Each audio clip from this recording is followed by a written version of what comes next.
जुड़े हैं केडियोनॉमिक्स के फाउंडर, उनसे समझते हैं कि अब उन्हें इस समय बाजार का टेक्सचर कैसा लग रहा है और इन सब पर बातचीत करते हैं। Sushil ji, good morning.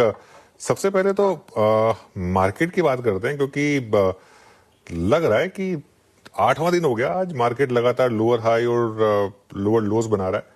ये टेक्सचर कब तक चलेगा निफ्टी का? हालांकि बैंक निफ्टी ने आज थोड़ा आउट परफॉर्म किया है। देखिए, अगर जब आदमी का मन व्यथित हो बाजार में तो हम क्या करते हैं, मैं आपको बताता हूं सोचने का तरीका। अज्यूम करो आपकी पोजीशन 0 है। अज्यूम करो, नेचुरल बात है, घटता बाजार है, सबका मन चल रहा है बेच दे। अब यहाँ चार्ट को एनालाइज करो, 0 पोजीशन के साथ यहाँ बेच के कमाने का चांस है क्या? बेच के पूरा फंसने का चांस है। 100-200 पॉइंट की बात अलग है। तो हम निफ्टी पे ट्रिगर करेंगे कॉल जिस दिन ये ऊंचा बंद दे देगा। वो आज भी हो सकता है, आज के रोल ओवर के बाद कल भी हो सकता है। तो निफ्टी बैंक निफ्टी अपनी पहले ही बात हो चुकी है, रेगुलर पैटर्न्स को फॉलो नहीं करेंगे। वो फिबोनाची का 61% देख लिया, ट्रेंड लाइन देख लिया। निफ्टी और बैंक निफ्टी बड़े आड़े तिरछे मूवमेंट्स करेंगे, थप्पड़ मार मार के बार बार पैसे लेते रहेंगे। मलाई मोटा पैसा स्टॉक्स में है, अलग अलग सेक्टर्स में है। निफ्टी भी कोई यहां से ज्यादा घटना नहीं चाहिए। और अनुज, इन पासिंग बता दूं, मैं आपको पहले जो चार्ट दिखाने वाला था वो नेक्स्ट वीक दिखाऊंगा। हमने कॉस्पी, ताइवान, हांगसेंग के साथ रेशियो चार्ट्स प्लॉट किए निफ्टी के रिलेटिव परफॉर्मेंस। तो मुझे कहने में कोई संकोच नहीं है, 2 साल के पर्सपेक्टिव में कॉस्पी के सामने निफ्टी 50% आउट परफॉर्म कर जाए। कभी किसी ने सोचा था कि कॉस्पी के सामने निफ्टी इस कदर अंडर परफॉर्म कर जाएगी लास्ट 1 साल में? तो देखिए इसका क्या रैशनल हो सकता है।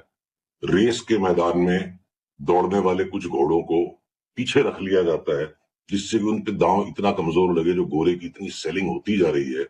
हो सकता है एक नई भगदड़ मच जाए यहाँ। 25% कॉस्पी डाउन, 25% निफ्टी अप अगले 2 साल में बिल्कुल पॉसिबल है।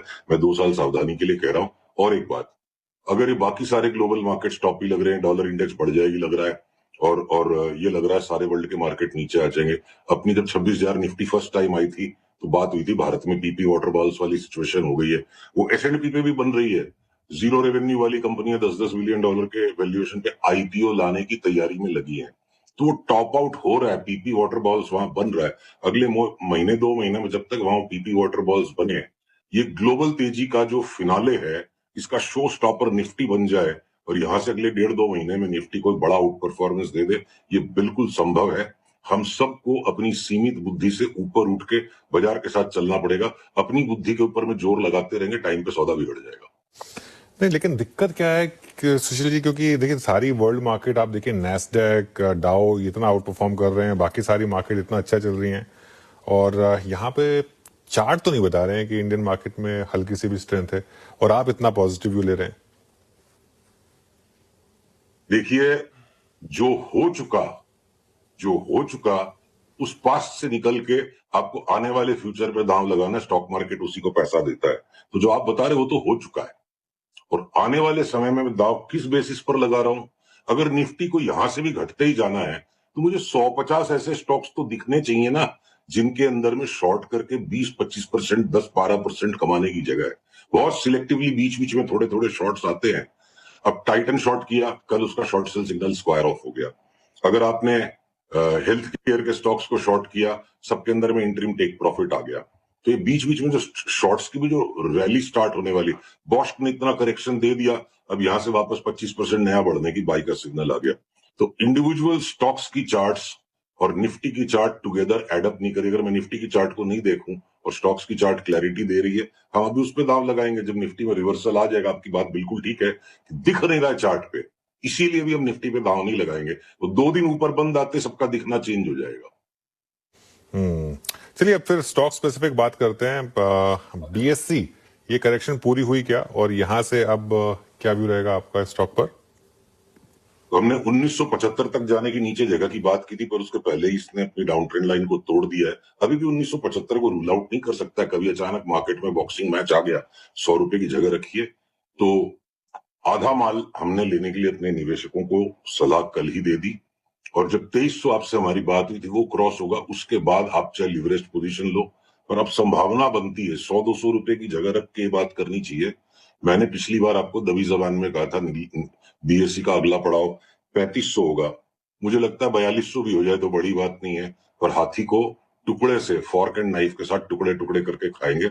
बीएसई में बहुत बड़ी तेजी दोबारा बनेगी। The best is yet to come. इसके अलावा और कौन सी बड़ी कॉल्स हैं आपकी इस समय? पहले बड़े स्टॉक्स की बात करते हैं, उसके बाद थोड़े से मिड कैप की बात करेंगे। तो देखिए, ट्रेंड जिसका जिसका ऐसा रंग ढंग पहले एक टाइम पे बन गया था कि किसी को बोलो मुनाफा वसूल कर लो तो बड़ी अजीब नजरों से देखता था, और अब ट्रेंड का नाम किसी की जबान पे नहीं और उससे चुपके से बाई सिग्नल दे दिया।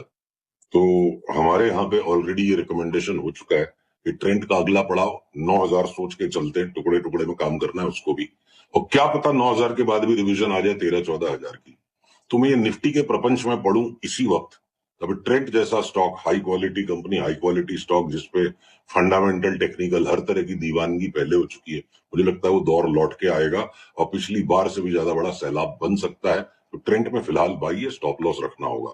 एक और देखिए मल्टी बैगर की कैटेगरी में स्टॉक है, रेलवेज के सारे स्टॉक्स पर हम एक्सट्रीमली बुलिश है। देखिए शिप बिल्डिंग और ये डिफेंस में कैसे बड़े बड़े ऑर्डर्स आने लग गए, वही रेलवेज में होने वाला है, सबकी चार्ट बता रही है। तो रेलवेज में एक ऐसा स्टॉक है, फॉलन एंजल जिसे मैं कहूंगा, 2020 से लेके 2023 तक इसमें 20 बैगर की मूव आ गई, और फिर वो इन्वेंट्री की अकाउंटिंग में इश्यू हो गया और स्टॉक टंबल कर गया बिल्कुल ऊपर से 50%। जिसके बाद मैं पीसीआर से अनुरोध करूंगा चार्ट दिखाएं। हमारी विशेषता चार्ट है तो हम चार्ट के साथ बात करेंगे। आरके फोर्जिंग्स की जो चार्ट आपको मैं दिखा रहा हूं, लॉग स्केल चार्ट है, क्योंकि इतनी बड़ी मूवमेंट को लॉग स्केल में ही आप कैप्चर कर सकते हो।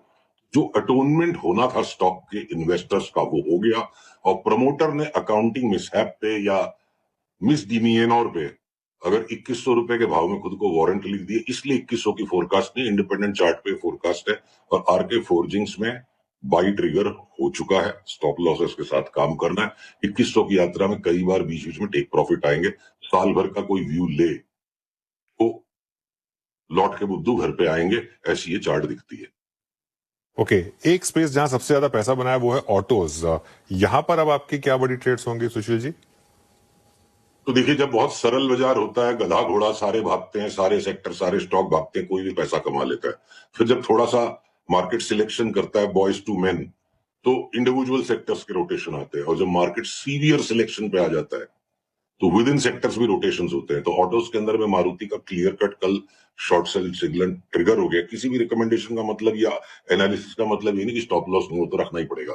मारुति में शॉर्ट सेल ट्रिगर हो गया, 15-17% एक बार घट जाए यहां से, और वहीं पे आपके टाटा मोटर्स और बजाज ऑटो में फ्रेश बाइज है। हाँ, तो आपके अगर हीरो मोटो को आप घटने को ही तैयार नहीं है, वो कभी भी रेंज ब्रेकआउट दे देगा।